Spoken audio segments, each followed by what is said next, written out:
রে বন্ধু, তুই এখনো বসে আছিস? চল, যাবি না আমাদের সাথে? না রে, কেন? তোদের সঙ্গে তো আমার কোথাও যাওয়ার কোনো কথাই হয়নি। আরে না বন্ধু, আমরা সবাই মিলে প্ল্যান করেছি যে আজকে আমরা জঙ্গলে ঘুরতে যাব। তো ভাবলাম তোকেও নিয়ে যাই আমাদের সঙ্গে। ও, মালভেরা এই প্ল্যান করেছে আমাকে নিয়ে আমার পকেটটা পুরো ফাঁকা করবে। কিন্তু আমি হাগু এটা কখনো হতে দিব না।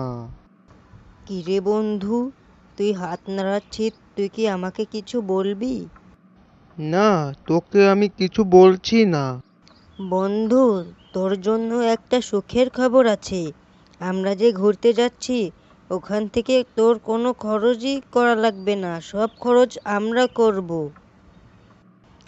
আহা, এটা তো শুধু আমিই জানি যে সব খরচ ওর করতে হবে, আমরা কেউই কোনো খরচ করতে পারবো না। সত্যি বন্ধু? তাহলে তোরাই সব খরচ চালাবি? তাহলে চল এখনই যাই।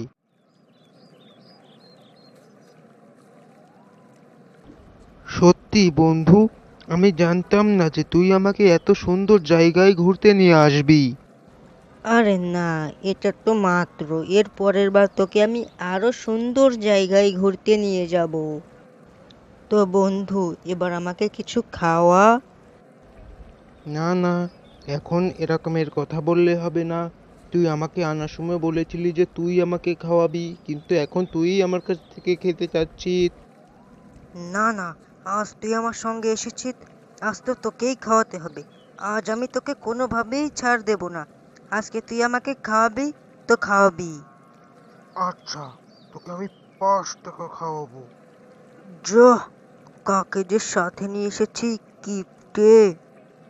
এই সালে, গিফটে বলবি না, খুলি উড়িয়ে দেবো তোর মাথার। তোর কোনো অস্তিত্বই থাকবে না। আর তুই কি ভাবলি আমি তোকে ছেড়ে দেব, কিপটে?